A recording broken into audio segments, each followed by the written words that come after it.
How did you get that footage of Diddy? I think most journalists would not disclose their sources. If Sean Combs watches this, what do you think he's going to feel? Like, wow, this is amazing. I think he's going to say this is the best documentary I've seen in a long time. My favorite villain? I kind of like Diddy. There are no misconceptions about it.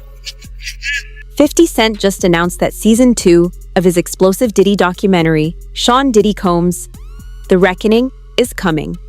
And the spotlight is on Janice Combs, the driving force behind Diddy's rise and the true power behind Bad Boy Entertainment.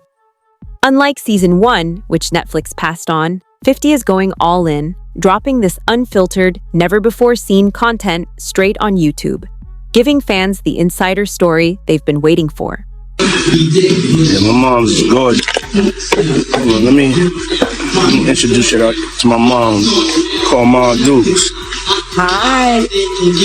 She's getting a drip with me. She's hydrating. What's up, Ma? Everything's good, baby. I've been with you. Yeah. I love you. I love you too. Diddy's story begins in Harlem, where tragedy struck early.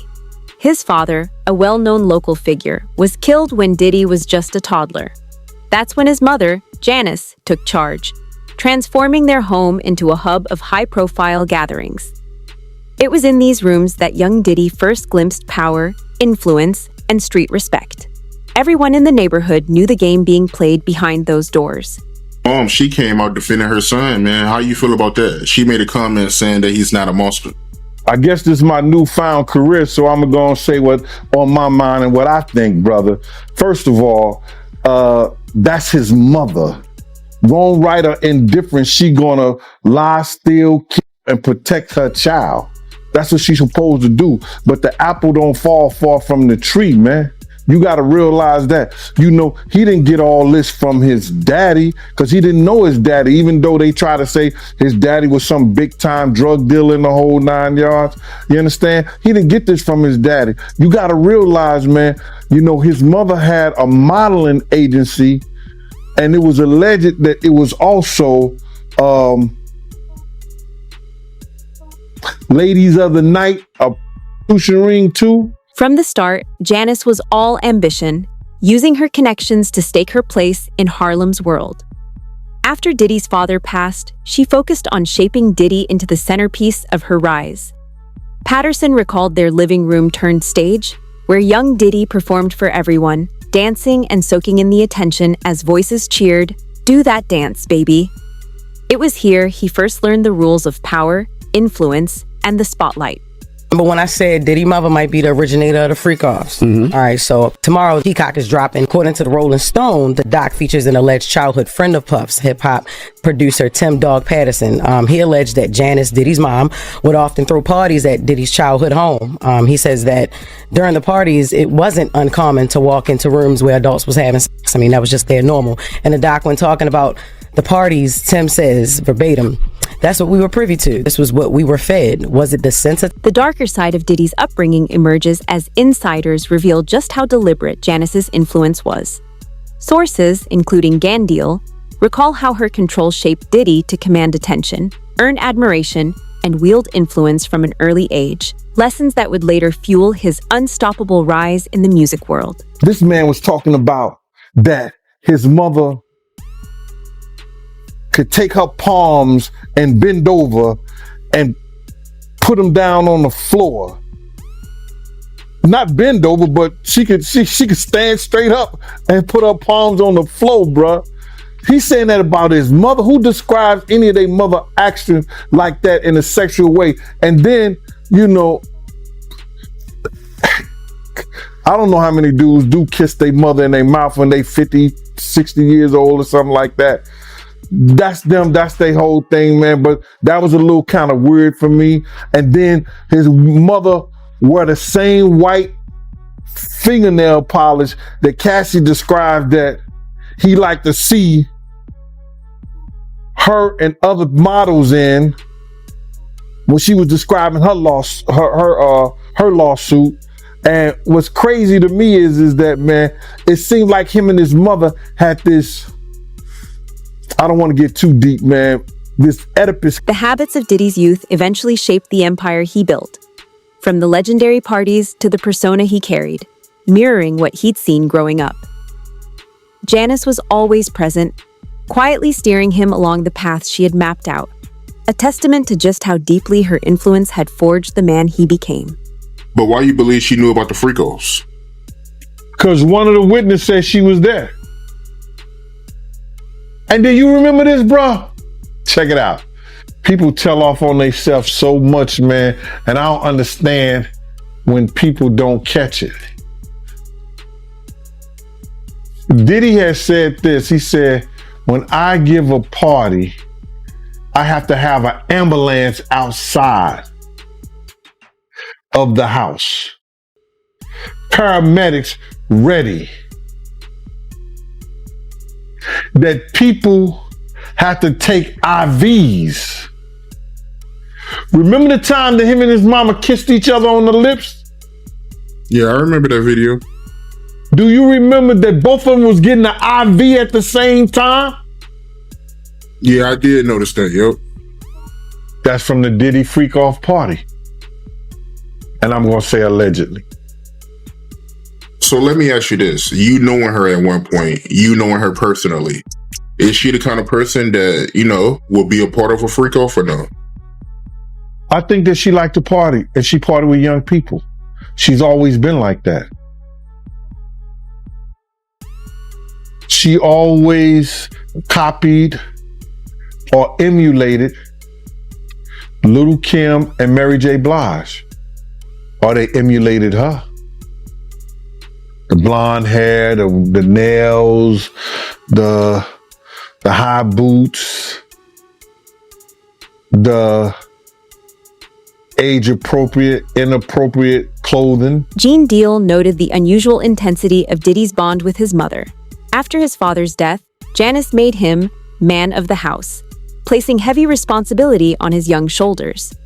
Over time, her influence grew controlling and pervasive, guiding his social life, parties, and every move, shaping the choices and behaviors that fueled his rise. A relationship, whether it's physical or mental, with a mother and a son. So I'm looking at his mother and him on the couch, and both of them are getting IVs after one of the Diddy parties.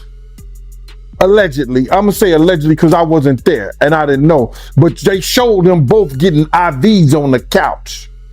So my whole thing about this thing is that I'm not saying that she was ever at a freak off. She was ever at that type of party.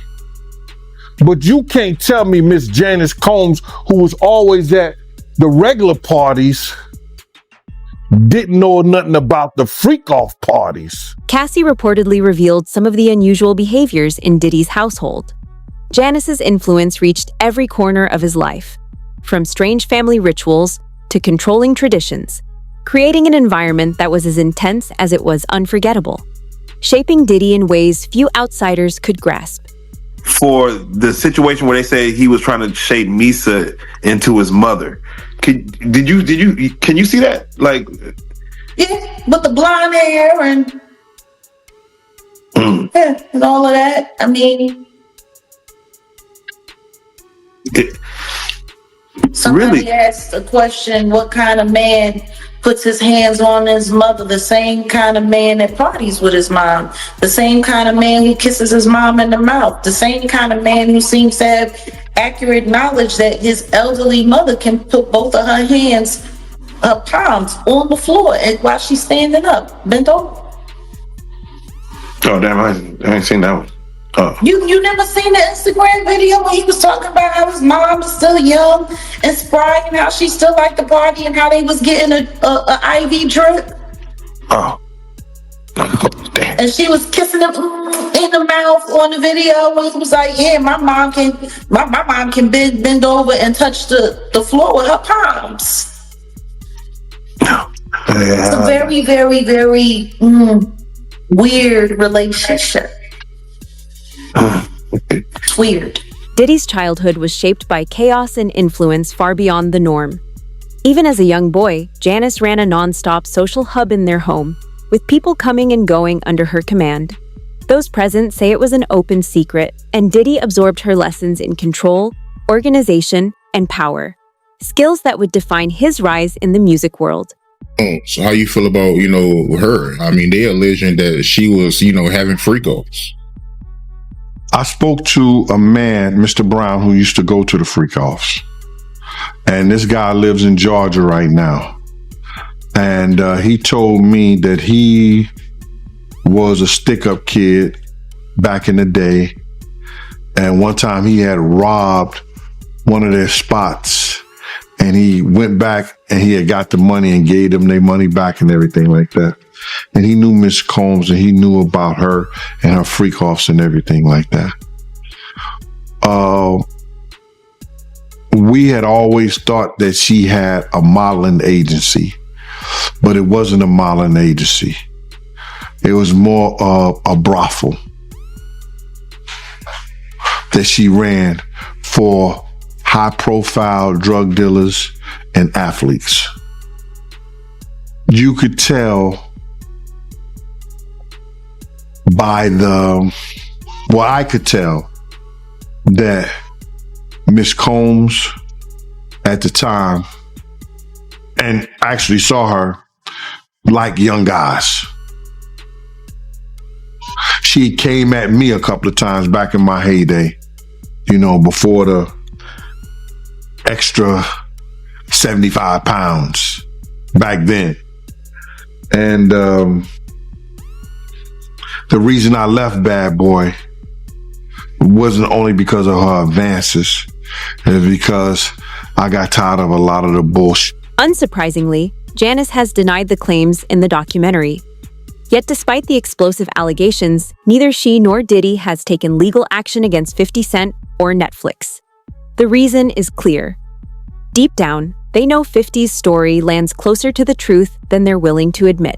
Combs is speaking out about the Netflix documentary, Sean Combs' The Reckoning. In a statement to Deadline, she said, "These inaccuracies regarding my son Sean's upbringing and family life are intentionally done to mislead viewers and to further harm our reputation." She also maintains she was not an abusive parent and says that Diddy never slapped her, as previously stated in the documentary. Janice taught Diddy the business of success. And though he's the public face of Bad Boy, the assets remain under her control. Footage and interviews uncovered by 50 Cent show Janice as the true gatekeeper of the label's finances, skillfully managing its challenges. Insiders reveal that Diddy signed key documents not just out of respect, but strategically, to protect assets and keep a layer of deniability, highlighting just how much of the empire she really controlled.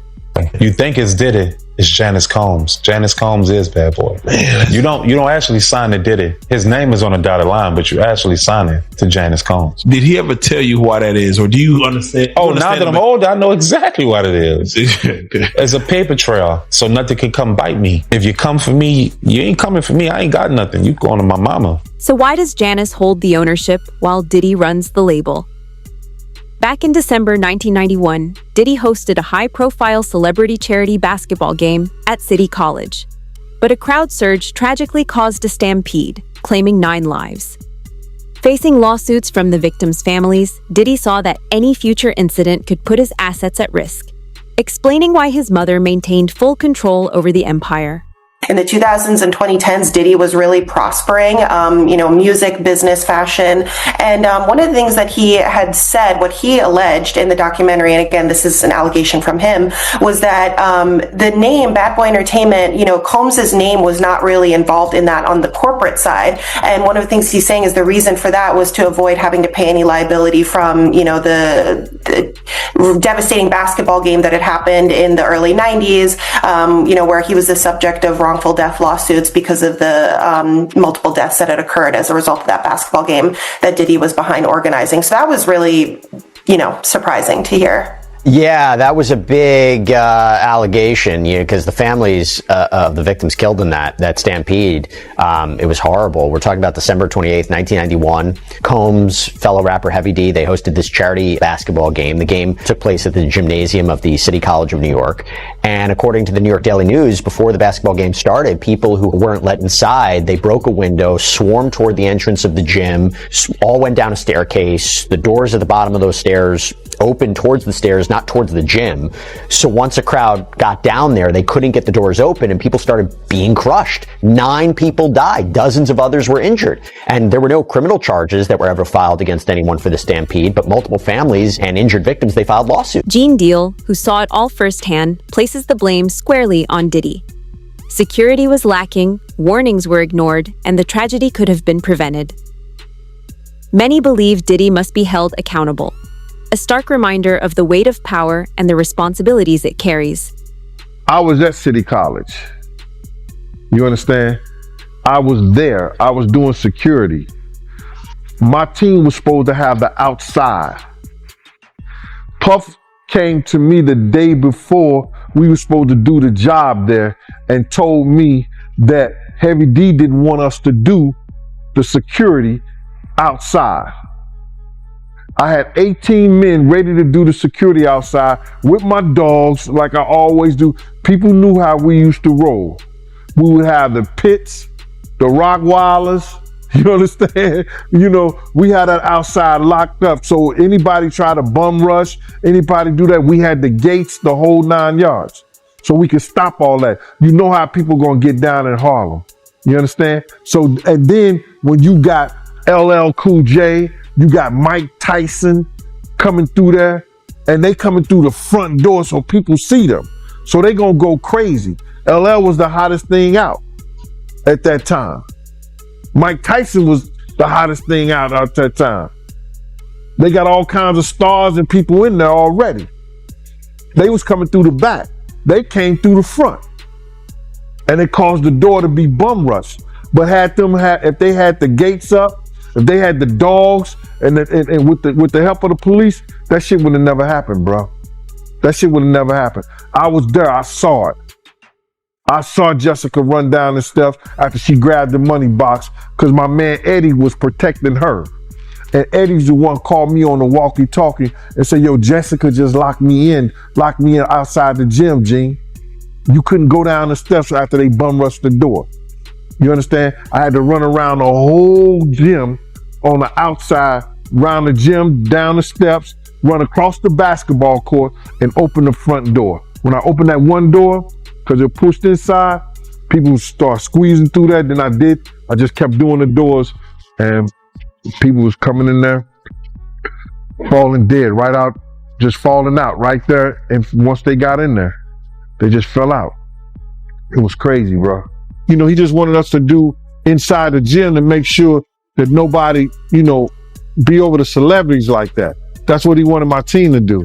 But most of the celebrities gonna have their own security anyway. You know what I'm saying? That was just a way to cut our security off anyway. So he cut the security and he got the FOIs, and the FOIs left their post, and that's how the people bum rushed the door, and 9 people died by going down those corridors. And you blame Diddy for that? Yeah, I do. It's his fault. The intensity of Diddy's bond with his mother was striking, but the impact of his upbringing shows in how he approached his own family, revealing patterns and behaviors that have intrigued and concerned those observing his rise. And again, I know the freak offs that his son is there. Like, it seems like he likes to get down with his kids. Yeah. But that wasn't all. Just to hear Little Rod say, like, the boys were around. Roger Bonds talked about the children as well.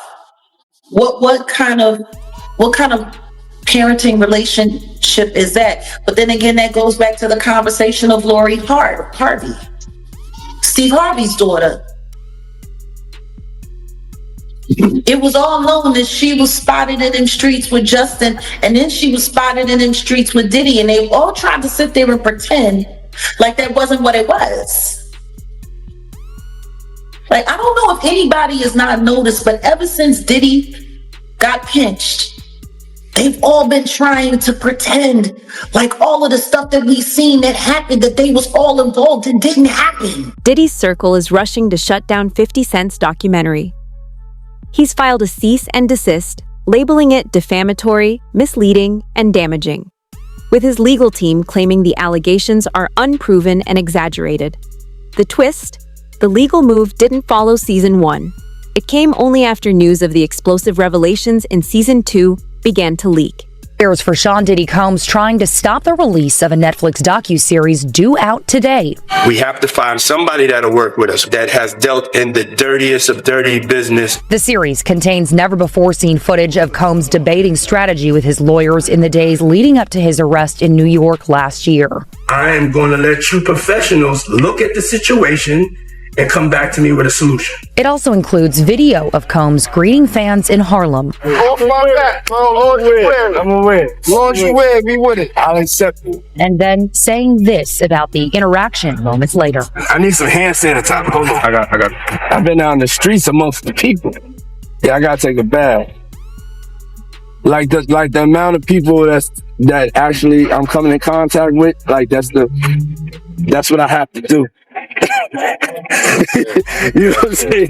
It's like 150 hugs. Now Combs' lawyers are demanding Netflix pull the series, threatening legal action, claiming Netflix is using stolen footage that was never authorized for release as part of what they call a shameful hit piece. The series is executive produced by Combs' longtime rival, Curtis 50 Cent Jackson, and director Alex Stapleton, who said, quote, "We obtained the footage legally and have the necessary rights," end quote. Before the cease and desist demand was sent yesterday, Stapleton and Jackson sat down with our Robin Roberts to discuss the series. How do you respond to people who say that it's more about the disdain that you have for Sean Combs than it is for giving the victims a platform?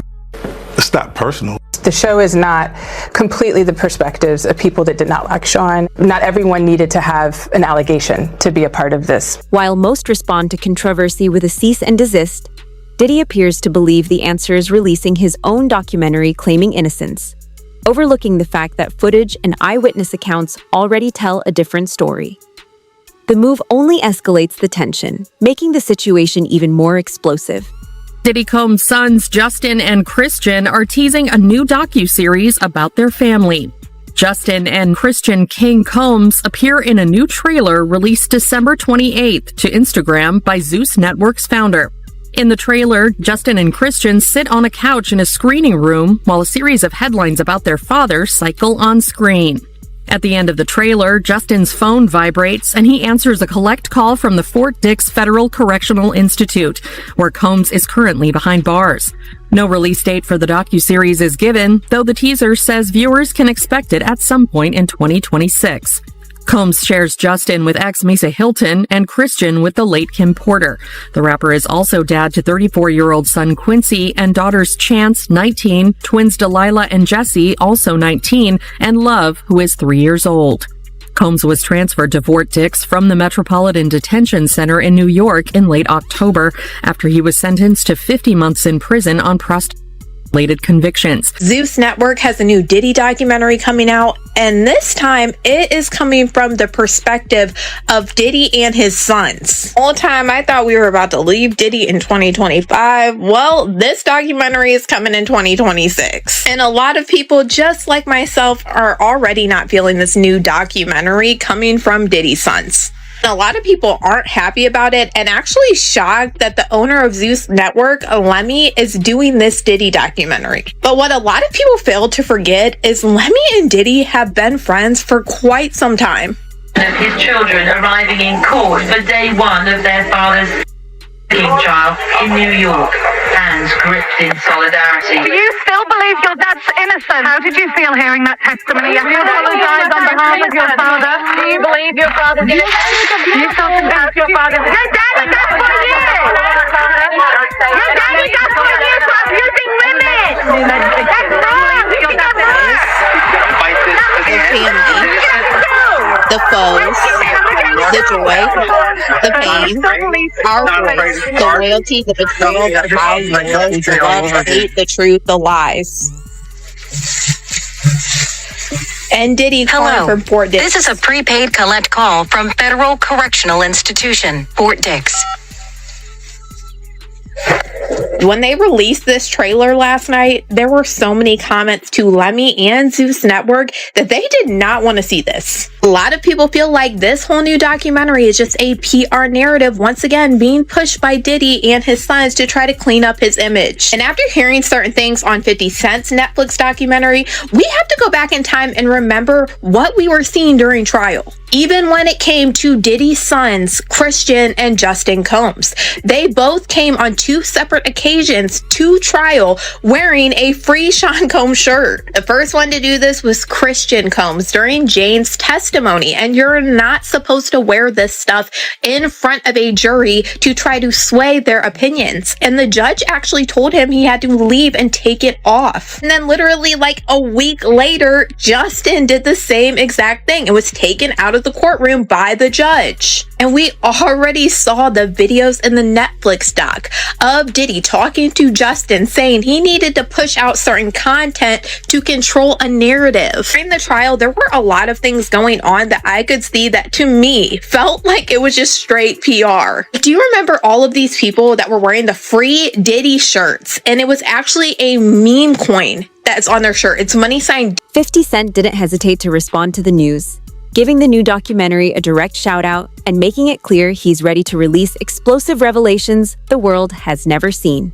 Tap in as expected. 50 Cent caught wind of it hitting the news, hitting the blogs, and being on the timeline yesterday that Diddy's sons, Sean and Justin, will be dropping a docuseries of their own to tell their side of the story, their experiences, and how they view things on the Zeus Network. Well, 50 Cent put it up on his Instagram page, and he promoted the trailer when you look at it from the other side of it on the marketing side, but he knows it plays back into the doc that he just dropped as well with the reckoning. He put it up and said, wow, I want to see this show. I'm not sure this was a good idea. And he tagged at 50 Cent Action, letting it be known that this is really promoing it. Gene Deal, who saw it all firsthand, places the blame squarely on Diddy. Security was lacking, warnings were ignored, and the tragedy could have been prevented. Many believe Diddy must be held accountable, a stark reminder of the weight of power and the responsibilities it carries.